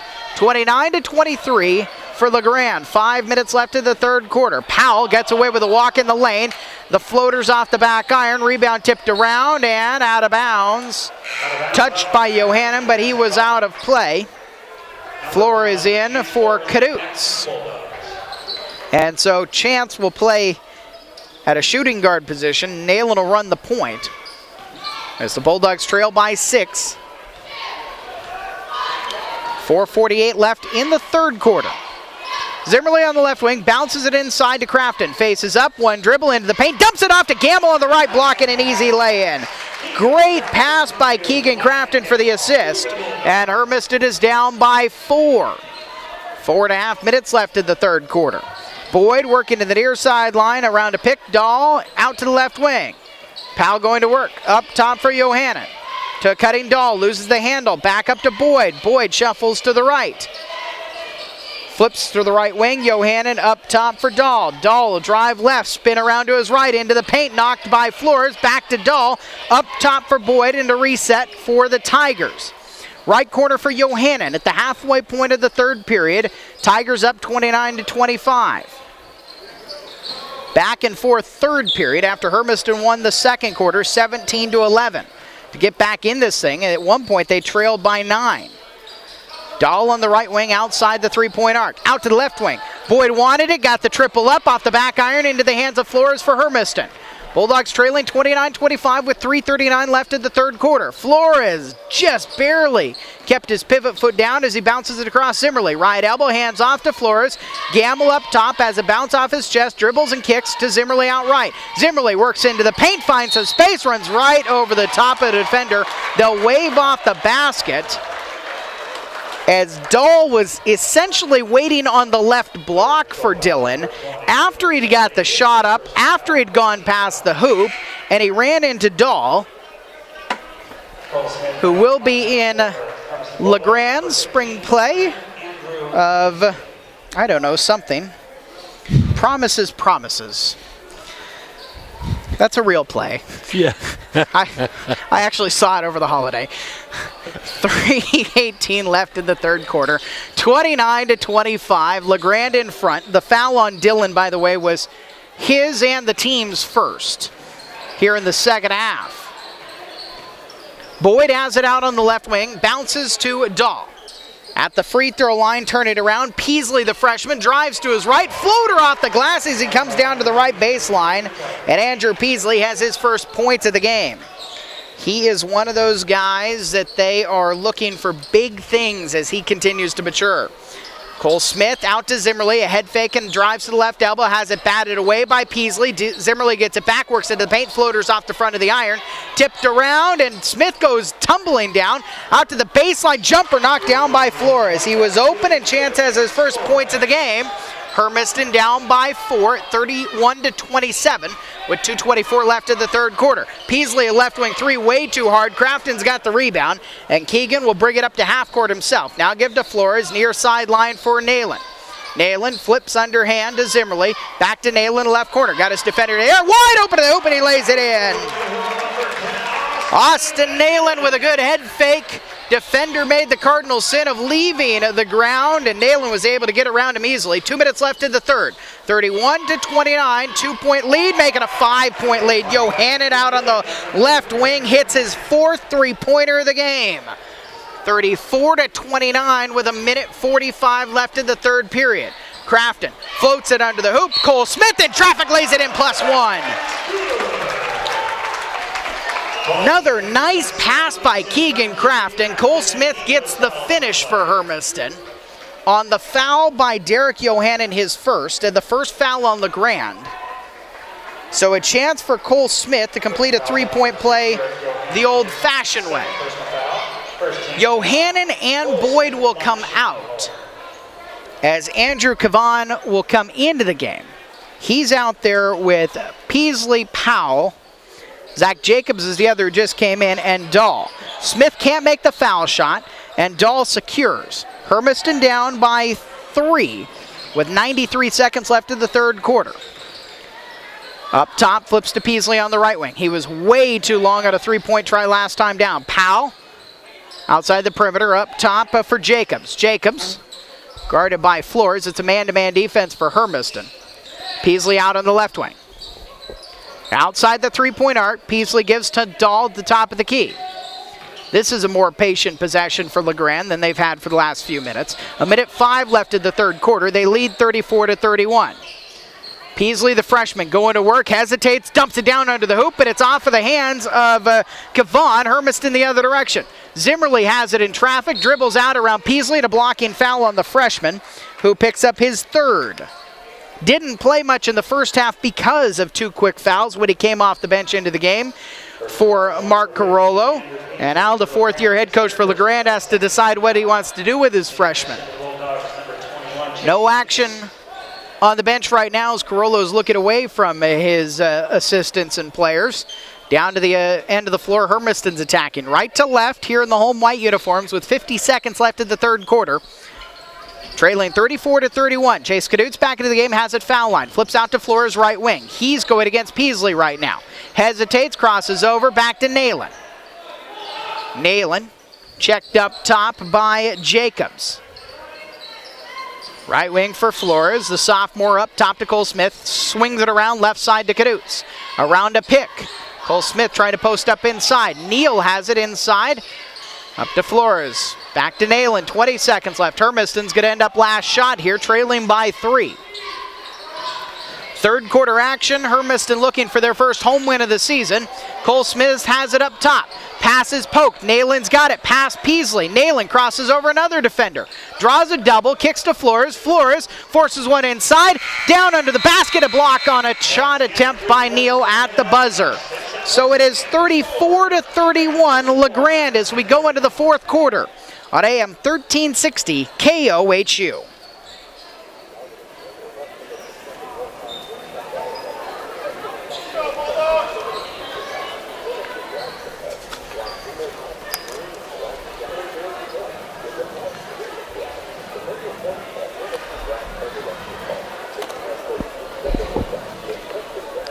Mr. Gamboa to the announcer's table, please.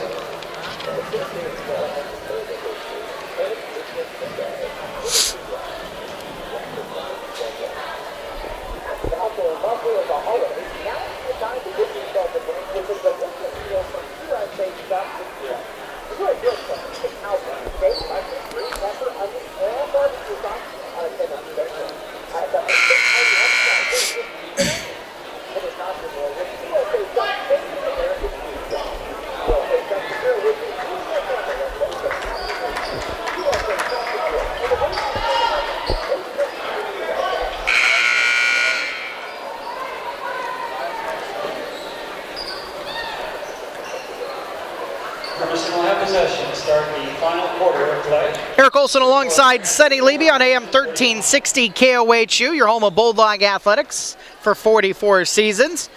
It's been 14 seasons since these two programs have played. A pass stolen by Dahl all by himself. The other end with the righty finger roll. Stepped into a passing lane, stole the ball, came to the other end, and Dahl's got 11 to lead LeGrand out to a 36-31 lead to start the fourth quarter. Austin Nalen, Trey Neal, Cole Smith, Chase Cadutes, and Chance Flores. Cadutes has it up top. Nalen spins around against Jacobs, works into the paint, floats one up over Kavan. Rebound put back, Neal is fouled and will go to the line to shoot 2 foul shots. Dylan Zimmerly is Hermiston's leading scorer with 10, but LeGrand kept him off of the scoreboard in the third quarter. Derek Johannan is the leading scorer for LeGrand. He's made 4 shots tonight, but they've all been outside of that arc from 19 feet 9 inches. He's got 12, Dahl's got 11, and Jake Powell has 9. Peasley and Kavan each have 2. And Neal misses a foul shot. Kavan will come out. Isaiah Cranford, the starting forward, who is scoreless tonight, back in. The 6'5 junior, as Neal tees up another foul shot. This one is good. Gets Neal into the scorer's book tonight. And Hermiston's deficit is 4 again at 36-32. They fell behind by 6 in the third quarter. That's their largest deficit. Right wing, a 3 up from Jacobs. He knocks it down. Now down by 7 with a minute gone in the quarter as Jacobs hits his first shot of the night. Hermiston has never led in this game, down by as much as 9 in the first quarter. They tied it twice in the second period. Flores has it at half court to Nalen, far sideline. Gets past the defender. Flores right wing, answer 3 off the front iron. Tipped around off of Neal's fingertips near sideline. Cranford secures up to Powell. Powell for LeGrand into the right wing. Top of the key, Dahl up with a high arcing 3. Rattles around. Back tipped away from Crafton, up top to Dahl. And LeGrand secures again. Knocked away by Nalen out of bounds. And LeGrand will have a sideline inbound. Far side away from their benches. So the 4th-year head coach Mark Carollo is up and pacing a little bit. Now crouching down his end of the bench near the baseline where he's attacking. Nalen and Neal will come out. Gamble and Zimmerly back in. Out there with Flores, Crafton, and Cadutes. Powell on the right wing. Comes around a pick. Spins and gives it back to Dahl, who set up that pick and pop. Dahl stuck on the right baseline to a cutting Peasley, and the freshman lays one in off the glass. Peasley's got 4. And now that we're into the fourth quarter, his 3 fouls aren't as concerning for Mark Carollo, so he can let him out there. 41-32. Matches the largest lead of the game to answer, and Cadutes does on the baseline on a nice pass underneath by Keegan Crafton. Another assist for Crafton, and Cadutes has his first points of the night. 41-34, 5:40 left in the fourth quarter. And Hermiston cannot get a turnover. Timeout is called.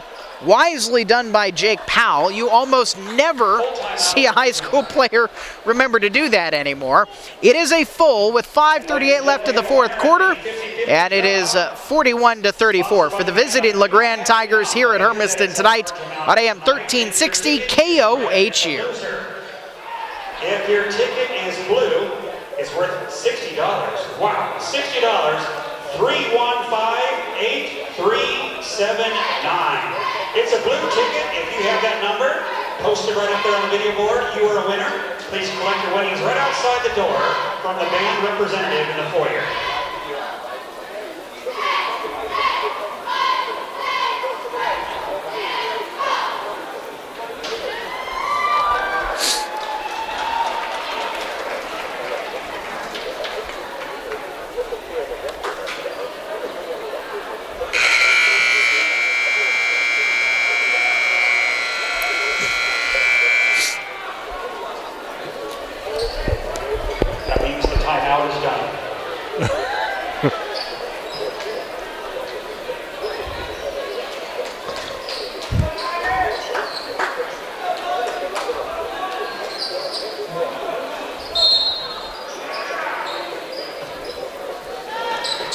Out of the LeGrand full timeout, 5:35 left in the fourth quarter, and they lose it out of bounds on the near sideline right in front of Mark Carollo, who frustratedly tries to pass along some instruction.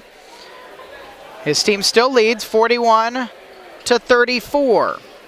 Boy, I was going to say, if I had time, Sonny, it really feels like a stop is of the utmost importance for Hermiston right there.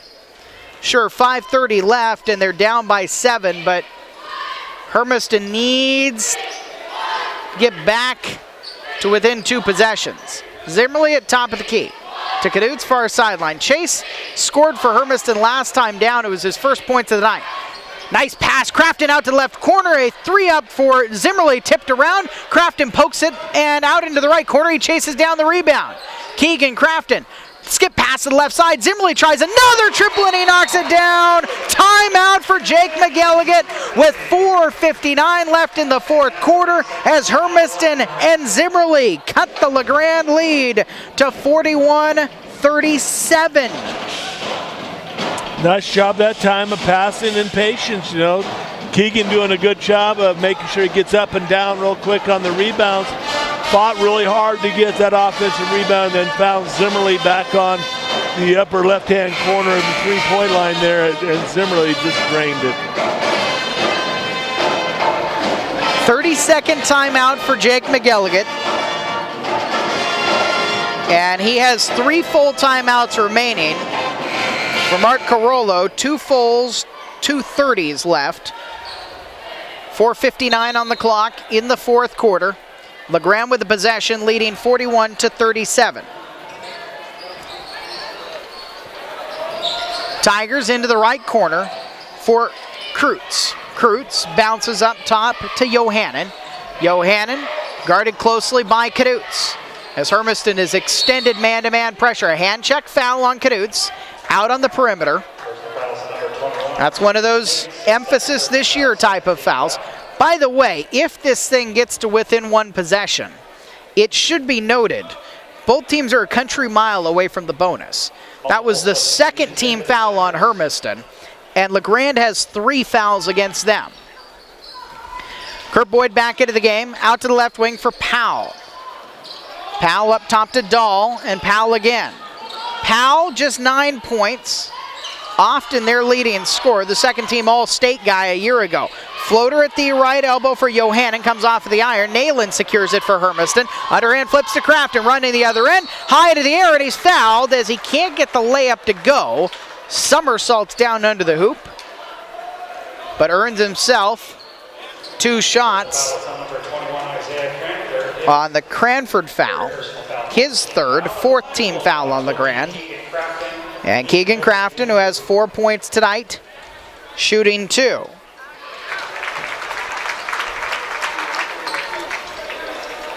Yes on the first.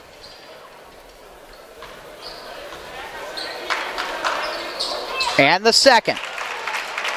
Doing a little of everything and actually a lot of a couple of things. Passing beautifully tonight and rebounding superbly for Hermiston. Scored when LeGrand has allowed him opportunities. Into the paint, around and out, Crafton another rebound. Halfway point of the fourth quarter, 41-39, Hermiston down by 2. They've never led in this game. Can tie it with a 2. Nayland to Zimmerly. Flobs it in. Crafton jumps up, lays it home. Keegan Crafton couldn't quite get a pass that allowed him to slam it home to tie this thing up, but he does finish anyways under the hoop to tie it at 41. 3:33 remaining in the fourth quarter. Powell has it poked away by Gamble. Out to Boyd again for LeGrand. Powell, he'll try a triple to answer back around the rim and into the hands of Gamble for Hermiston. 3:18 left in the fourth. The Bulldogs have never led in this game. Jake McGilligan with his left hand, kind of a hook 'em horn sign with his pinky and his pointer finger as Hermiston's running a play looking for their first lead of the night. Crafted up top, spins around a defender. Zimmerly right corner for 3, nothing but the bottom of the net! And the Bulldogs are in front for the first time tonight. 44-41, 2:53, and a pushing foul the other end. Offensive against LeGrand. Personal foul, number 24, Jake Powell. Powell the foul. His second and the 5th foul on LeGrand, who trailed for the first time tonight. Mark Carollo's going to pull Johannen and Cranford out of the game. Kreutz back in with Kavan. 44-41, 2:48 left. Nalen. Down under the left baseline for Gamble. Gamble bounces it to a wide open Crafton right block, lays it in, and Crafton's got 10, including 6 in this quarter. Now a 46-41 lead for Hermiston.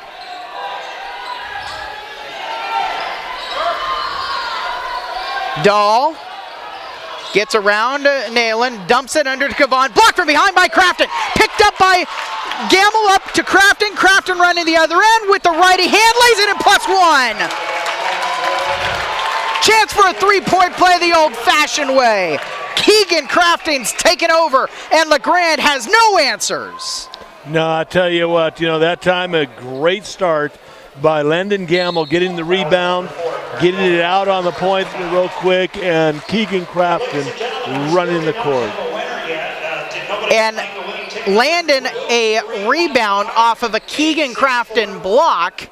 And now the other end of the floor, the big guy runs the floor, gets the chance for a 3-point play the old-fashioned way. But first, a Hermiston timeout.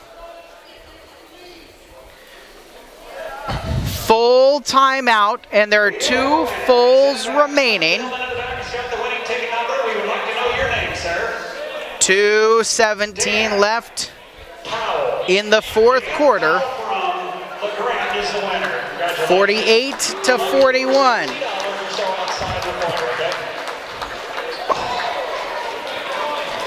Crafton has 12 plus the foul shot coming. Zimmerly has 16, including 2 3-point shots here in this quarter. Austin Nalen, Dylan Zimmerly, Landon Gamble, Keegan Crafton, and Chase Kreutz.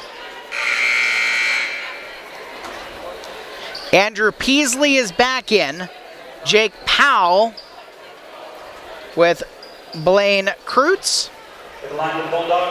Brandon Dahl, and Kurt Boyd to round out the 5 on the floor for the visitors.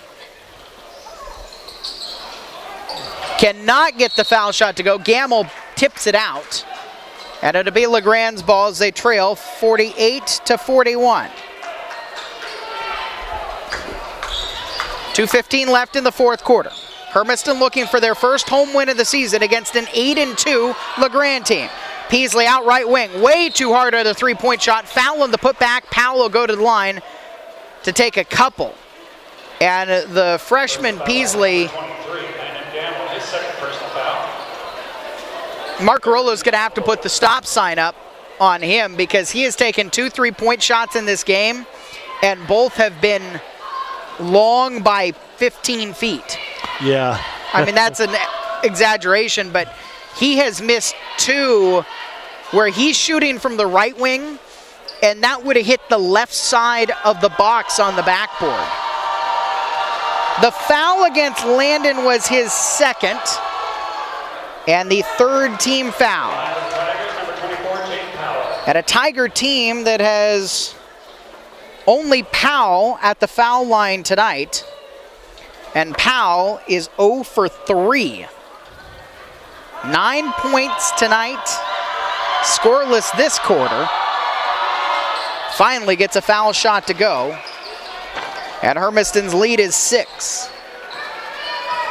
2 minutes left, 48-42. Nalen out to the left wing for Gamble. Gamble will back it up. Peasley will back off of him. No shot clock. Gamble could stand at half court for the rest of the game. Down to Crafton, out to Kreutz, a head fake, and a travel is going to be called. Didn't see the travel there. I don't know. I didn't either. He faked, and then just because 1 foot moved, his other Well, I foot didn't even move. think 1 foot moved, to be honest. Hand check foul on the perimeter under the floor on Austin Nalen. His 3rd, 4th team foul. It'll be a sideline inbound in front of the LeGrand bench with 97 seconds remaining in the fourth quarter. Bulldogs up 48-42. Dahl inbounds, gets it right back. Dahl works in the paint, spins around, right blocked, fade away, off the iron into the hands of Knutz. Knutz to Zimmerly. Zimmerly slows up, hands off to Nalen. Full court pressure set up. Nalen hesitates, now drives it across the timeline, gets Hermiston into the offensive half court. Attacking right to left. Knutz up top, circles around to the right perimeter. In front of the Hermiston cheerleaders, Nalen holds. Dribbles around a defender, up top to Gamble, and he'll flip. Out to the right side for Knutz, lobs it back up to Zimmerly. 60 seconds left of the contest. Nalen is fouled as he got around Boyd again. Kurt Boyd's second. 16 foul on LeGrand. Check that, his 7 on LeGrand, and so the Bulldogs are in the bonus. Austin Nalen, 7 points tonight, has not attempted a foul shot until right now to add on to Hermiston's 6-point lead, and he cannot.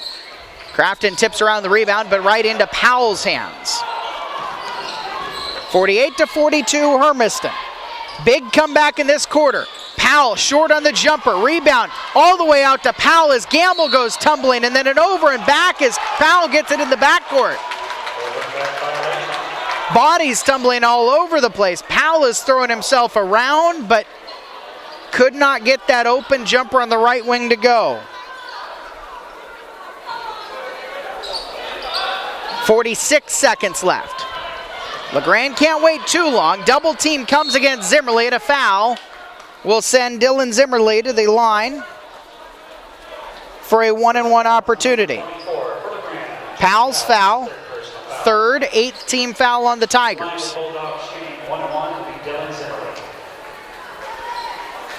Zimmerly made his only foul shot tonight. Gets the front end of the 1-and-1 on a shooter's roll.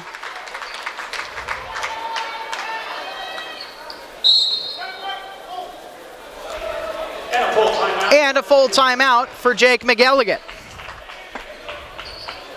It's not the promised land yet, 40.7 seconds remaining. But Zimmerly's got one more foul shot to make this an 8-point game. It's 49-42 as Hermiston heads into the timeout right now. The Bulldogs, before Jake Powell hit that foul shot, had gone on a 14-0 run, Sonny. You know, and that's, tale of two games here. LeGrand was absolutely killing the three-point range earlier because they were catching in a good shooting motion. In the second half here, Hermiston has forced them to move a lot more. Now they're catching the ball. And, at the start of the third period, they hit those 2 big threes. And now that just seems what they've been living with the whole fourth period and not having to. And that's why they're down so far right now, is that they've missed every three-pointer except for the one that Zach Jacobs took to open the fourth period and hit with the open fourth period. They have missed probably 8 three-pointers already, maybe more. Dahl had a 2, and then Jacobs the next time down hit that 3 you mentioned. Mm-hmm. And since they have the Peasley layup. Zimmerly hits another. He has 18, and Hermiston is 6 of 10 from the foul line. Their lead is 50-42 with 35 seconds left. Hesitation, Boyd to the lane and lays it in at the left 10. And Kurt Boyd gets his first points of the game. Landon Gamble up to Nalen. It goes through his hands. A foul, though, behind the play by Peasley on Gamble to send Landon to the line. Well, they gave it to Powell. Okay, Powell, his 4th. And so Gamble, a 1-and-1. That was the 9th team foul. Landon has 6 points, first foul shot of the game. And it's too hard, off the back iron bricked. Near sideline for Boyd, 6-point game. 19 seconds left. LeGrand needs a triple. Boyd out to a long 2. Kreutz is too hard into the hands of Knutz, and he's fouled. that was it, and it wasn't executed, and Mark Earl is leaving a timeout on the floor. He's got 4. He has 2 fulls, 2 30s to use. Probably needed to draw something up there, because I can tell you this, down by 6 with 19 seconds left, Blaine Kreutz from 17 feet isn't going to do it for you. You have to be outside that 3-point arc to have a hope in this game. Especially since we keep leaving the free throws on the off the rim. Dahl committed the foul, his first of the game, but it was the 10th team foul. So this is double bonus. Knutz misses the first. He does hit the second. Chase has 3 points tonight. 51-44. 9 seconds left. Boyd drives in. Free throw line runner is going to draw him 2 foul shots as he's fouled by Nalen. Fouls number 10 for Hermiston, Austin Nalen. That's his 4th person. And as we're talking about end of game situations and with a bit of a critical eye, Austin's got to know not to commit the foul there, because LeGrand's got a chance, it's cliche, but it's true, to score points with the clock stopped. Now they have to hit foul shots, and Boyd misses the first.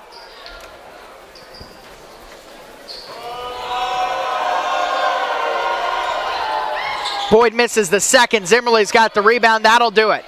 No foul from LeGrand. Hermiston's got their first home win of the season. Come from behind, 51-44 at the Doghouse tonight. The Bulldogs playing LeGrand for the first time since 2003. Pick up win number 3 on the season in a hard-fought game and a well-played game by a couple of studs, Keegan Crafton and Dylan Zimmerly, leading the way for Hermiston here tonight. Bulldogs win, hand LeGrand their first 2 losses in a row and their 3rd loss of the season. Post-game thoughts coming for you from Hermiston High School when we come back. 2 minutes and we're back on AM 1360 KOHU.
Life here in Oregon is great, and no matter the season, there's a reason we say FOMO.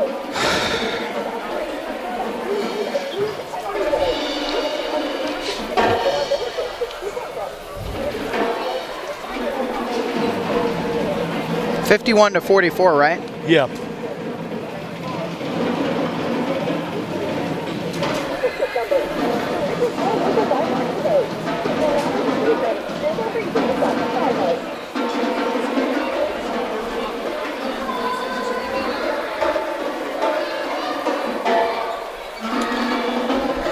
$51-44, a come-from-behind win tonight for the Hermiston Bulldogs against the visiting LeGrand Tigers.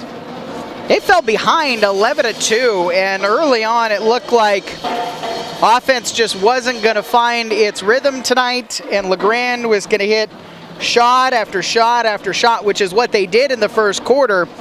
But Hermiston had 2 big quarters. The second quarter where they outscored LeGrand 17-11 to get back to within 1. And that fourth quarter, they outscored the Tigers 20-10.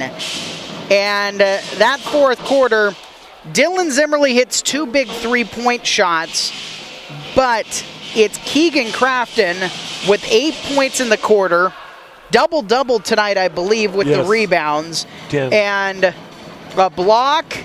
The number we don't have is assists, but I would say 4 or 5 tonight. He was passing brilliantly. Yeah, he did a great job. He was getting good open looks, and he was making the right pass into the, away from the defender into the passing lane that it absolutely, they couldn't defend it. And finding Gamble, finding Neal, finding especially Zimmerly outside for 2 threes, that was a big key for Hermiston. And for Dylan Zimmerly, when he got that 8-point fourth quarter, those 2 3-point shots, that's how Dylan is going to be his best offensively, is he was able to spot up and off of a good extra pass get the shot. The passing started to improve after the first quarter. The shots will come for Hermiston, but it is indicative of that ball has to move better. And Hermiston started to make that extra pass. They started to play defense on the other end of the floor. There was that one stretch where every time Hermiston scored, LeGrand would come down and 4 seconds later score in the second quarter after the Bulldogs had made their comeback. But after that, Hermiston got things dialed in and come away with a good win here tonight. That's an 8-3 team now in LeGrand, who's going to win a lot of games. They're going to be favored in the GOL. So this is a very nice win for the program here tonight for the Bulldogs. Yeah, it was, and it showed Hermiston and showed the Hermiston crowd that, they can come back after being down. The best thing about it is, Eric, is they never stopped playing basketball, and that's what the key was.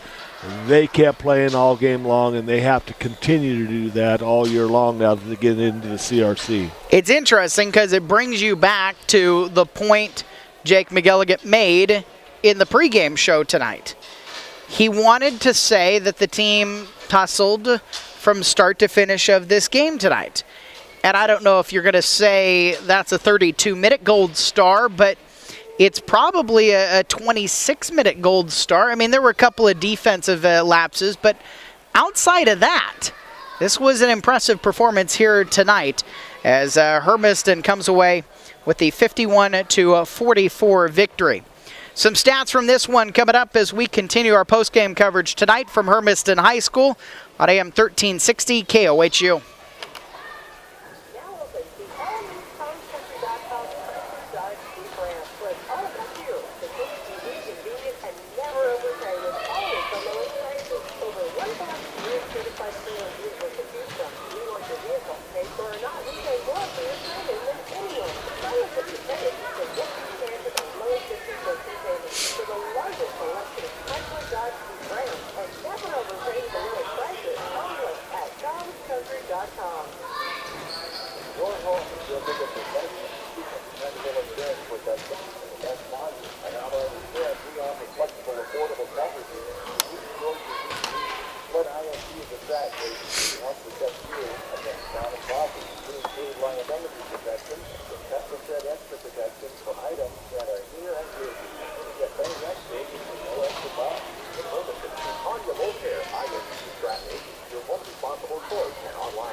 Continuing tonight from Hermiston High School, where the Bulldog boys beat the LeGrand Tigers 51-44.